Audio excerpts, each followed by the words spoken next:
Nah, jadi banyak dosa kita tahu Allah balas di akhirat. Tapi ada dosa-dosa tertentu yang Allah balas di dunia juga, di akhirat juga. Di antaranya seperti apa? Uququl walidain, yaitu durhaka kepada kedua orang tua. Itu balasannya di dunia juga ditampakkan oleh Allah, ya kawan. Termasuk kezaliman. Nah, jadi jangan pernah kita merasa aman dari balasan Allah di dunia, apalagi aman dari balasan Allah di akhirat kalau kita berbuat zalim. Nah, di dalam surat Al-Baqarah Allah menceritakan tentang kejadian di zaman Bani Israel, di zaman Nabi terdahulu, tatkala terjadi suatu pembunuhan di antara mereka, terjadi suatu kezaliman di antara mereka, kemudian mereka saling tuduh satu sama lainnya, ya ikhwan. Fitnah sana, fitnah sini, ribut, gaduh, saudara. Terjadi keonaran. Tapi akhirnya apa yang terjadi? Allah ungkapkan apa-apa yang mereka sembunyikan. Itulah Allah firmankan dalam surat Al-Baqarah ayat 72. Wallahu subhanahu wa ta'ala qal wa idh qataltum nafsan fadara'tum fiha wallahu mukhrijum ma kuntum taktumun.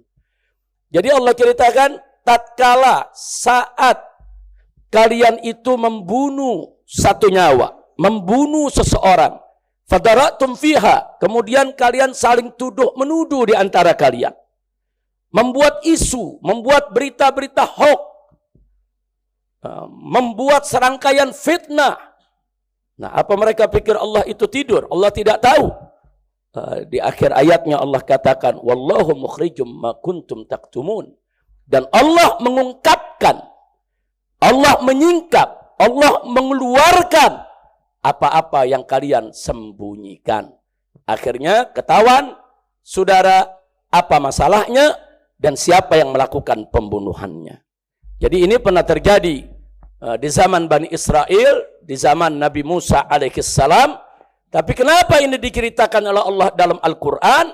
Saudara, karena peristiwa serupa kelak di masa-masa yang akan datang akan terjadi lagi. Kita kenal dengan istilah dejavu, ya ikhwan. Dejavu itu peristiwa-peristiwa serupa yang bisa terjadi di setiap zaman, ya ikhwan. Nah, termasuk di zaman kita sekarang ini. Terjadi, saudara. Bagaimana ada orang yang dibunuh, dibantai, setelah dibunuh difitnah. Kemudian dibuat gaduh. Dibikin rusak itu opini kemana-mana, saudara. Dan ini terjadi. Akhirnya orang, saudara, resah. Di mana-mana bingung, bagaimana persoalannya? Fitnah sana, fitnah sini, bohong sana, bohong sini, saudara. Nah, tapi kebohongan itu nggak bakal bertahan lama. Kenapa? Allah nggak diam, ya kawan.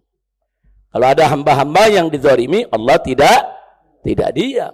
Nah, akhirnya apa? Terjadi. Wallahu mukhrijum ma kuntum taktumun. Dan Allah mengeluarkan, Allah menyingkapkan, Allah tunjukkan apa-apa yang kalian sembunyikan. Subhanallah. Satu pembunuhan dilakukan, tidak ada yang tahu. Dua pembunuhan dilakukan, terbuka, tapi kemudian korbannya yang difitnah. Terjadi lagi pembunuhan sekian, dipikir Allah tidur. Akhirnya pada saatnya Allah ungkap pembunuhan yang terjadi saat itu. Dan Allah ungkap juga pembunuhan-pembunuhan yang sebelumnya, ya kawan. Allah akan ungkapkan. Episode ini belum selesai, ya kawan. Nah, ini akan terus satu persatu Allah akan ungkapkan. Kenapa? Karena Allah tidak akan diam dengan kezaliman, ya kawan. Nah, ini yang perlu kita sampaikan. Ingat, jadi judul tadi cukup menarik. Allah tidak diam. Jangan. Nah, itu satu kebiadaban kezaliman yang luar biasa. Orang setelah dibunuh kemudian difitnah, ya kawan. Sementara yang dibunuh sudah tidak bisa bela diri lagi, ya kawan. Orang habis dibunuh disalah-salahkan. Kemudian menciptakan kebohongan sana, kebohongan sini. Orang gaduh, huru-hara, saudara. Nah, ini terjadi di zaman Nabi Musa. Bukan baru sekarang terjadi, ya ikhwan. Tapi kemudian Allah ungkapkan kebenarannya. Alhamdulillah. Jadi nggak usah khawatir, ya ikhwan. Allah tidak buta, Allah tidak tuli, Allah tidak bisu. Allah tidak akan diam dan Allah tidak akan membiarkan kezaliman. Dan episode ini belum selesai. Allah akan ungkapkan semua satu persatu, ya ikhwan. Sampai semua menjadi terang benderang, saudara, dan sehingga ini menjadi pelajaran bagi seluruh hamba-hamba Allah agar mereka tidak lagi mengulangi kezaliman. Kemudian bicara tentang pembunuhan ibadallah. Ini membunuh orang tanpa hak itu suatu dosa besar. Dosa besar, bukan dosa yang sembarangan, saudara. Allah firmankan dalam surat An-Nisa ayat 93, saudara. Faqala ta'ala fi kitabihil aziz, wa may yaqtul mu'minan muta'ammidan fajaza'uhu jahannamu khalidan fiha wa ghadiballahu alaihi wa la'anahu wa adda lahu adzaban azima. Shadaqallahul azim. Dahsyat ini ayat ya kawan, peringatan dari Allah. Apa Allah nyatakan wa may yaqtul mu'minan muta'ammidan? Barang siapa yang membunuh seorang mukmin, membunuh orang yang beriman muta'ammidan dengan sengaja dia bunuh, saudara, terencana memang dia bunuh, saudara. Apa Allah nyatakan fajazauhu, maka balasannya adalah jahannam, neraka jahannam, khalidan fiha, dan kekal di dalamnya ya ikhwan. Allah yang nyatakan, Allah akan jebloskan dia ke dalam neraka jahanam. Allah akan siksa dia. Saudara, enggak sampai di situ Allah nyatakan, wa ghadiballahu alaihi, Allah murka kepada dia, saudara. Enggak sampai di situ saja, wa la'anahu, Allah laknat si pembunuh tadi.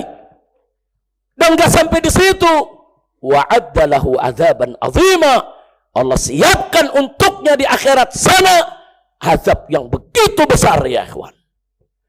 Nah, jadi enggak usah khawatir ya ikhwan. Kalau ada kezaliman semacam itu, tidak usah khawatir ya ikhwan. Tidak akan ada yang lolos dari balasan Allah Subhanahu wa ta'ala. Nah, karena itu ya ikhwan, kalau ada kezaliman, ada upaya kita mau dibunuh, atau keluarga kita mau dibunuh, atau guru kita mau dibunuh, atau sahabat kita mau dibunuh ya ikhwan, kalau kita bisa melakukan perlawanan, wajib kita melawan. Selamatkan kita punya nyawa, ya ikhwan. Jangan kita diam, saudara. Jadi kalau terjadi kezaliman, pembunuhan terhadap orang-orang, saudara yang tidak bersalah, wajib kita lawan, ya ikhwan. Nggak boleh kita diam. Kezaliman itu harus dihentikan. Tapi manakala kita tidak punya kemampuan untuk melawan, kita tidak berdaya untuk melawan. Karena orang yang melakukan kezaliman itu memiliki aneka ragam kekuatan. Kekuatan politik, kekuatan kekuasaan, kekuatan hukum, kekuatan duit, kekuatan ekonomi, kekuatan persenjataan. Dia memiliki segala kekuatan sehingga kita tidak berdaya dan nggak mampu untuk melakukan perlawanan. Jangan sedih, jangan. Masih ada satu senjata yang luar biasa Allah berikan kepada kita, yaitu doa.